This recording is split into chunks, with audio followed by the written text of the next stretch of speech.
നിങ്ങളുടെ ഐഫോണിലെ കോൾ ലോഗിൽ നിങ്ങൾ ശ്രദ്ധിച്ചിട്ടുണ്ടാവും നമ്മളിങ്ങനെ തേർഡ് പാർട്ടി ആപ്ലിക്കേഷനിൽ നിന്ന് ചെയ്തിട്ടുള്ള ഓഡിയോ കോൾസും വീഡിയോ കോൾസും ഒക്കെ ഈ രീതിയിൽ ഷോ ചെയ്യുന്നത്.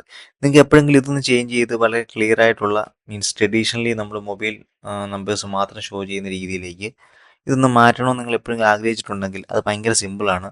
അതിനുള്ള വഴിയാണ് ഞാൻ ഈ വീഡിയോയിൽ കാണിക്കാൻ വേണ്ടി പോകുന്നത്. അതിനായിട്ട് നമുക്ക് ഉദാഹരണത്തിന് ഇപ്പോൾ വാട്സപ്പ് ആപ്ലിക്കേഷൻ്റെ കോൾ ലോഗ്സ് ആണ് എനിക്ക് എൻ്റെ ലോഗിൽ കാണിക്കേണ്ടാത്തതായിട്ടുണ്ടെന്നുണ്ടെങ്കിൽ, ഇപ്പം അതിൻ്റെ ഓഡിയോ കോൾസും വീഡിയോ കോൾസും ഒന്നും എനിക്ക് കാണണ്ടെന്നുണ്ടെങ്കിൽ അതിൻ്റെ വാട്സപ്പ് ആപ്ലിക്കേഷൻ്റെ ഐക്കണിൽ ഒന്ന് ലോങ് പ്രസ് ചെയ്യുക. എന്നിട്ട് ഈ റിക്വയർ ഫേസ് ഐ ഡി എന്ന് പറഞ്ഞ ഓപ്ഷൻ കൊടുത്തിട്ട് വാട്സപ്പ് ആപ്ലിക്കേഷൻ ലോക്ക് ചെയ്തേക്കുക. ഭയങ്കര സിമ്പിളായിട്ട് നമുക്ക് ഇനി മുതൽ നമുക്ക് ആ വാട്സപ്പ് ആപ്ലിക്കേഷൻ്റെ ഓഡിയോ കോൾസിൻ്റെയും വീഡിയോ കോൾസിൻ്റെയും ഇൻഫർമേഷൻ കോൾ ലോഗിൽ കാണിക്കുന്നതല്ല. ഈ രീതിയിൽ നമുക്ക് ടെലഗ്രാം, ഇൻസ്റ്റഗ്രാം അങ്ങനെ ഏതൊക്കെ ആപ്ലിക്കേഷൻസിൻ്റെയൊക്കെയാണോ അങ്ങ് ഒഴിവാക്കേണ്ടതെന്നുണ്ടെങ്കിൽ ആ ആപ്ലിക്കേഷനുകൾക്കെല്ലാം തന്നെ ഇതുപോലെ ഒന്ന് ലോക്ക് ചെയ്ത് കഴിഞ്ഞാൽ പിന്നീട് അതിൻ്റെ ഒന്നും ഇൻഫർമേഷൻസ് കോൾ ലോഗിൽ ഷോ ചെയ്യുന്നതായിരിക്കത്തില്ല. ഇവിടെ ഇപ്പം ഞാൻ ഓൾമോസ്റ്റ് എല്ലാ ആപ്ലിക്കേഷനുകളും തന്നെ ലോക്ക് ചെയ്ത് കഴിഞ്ഞു.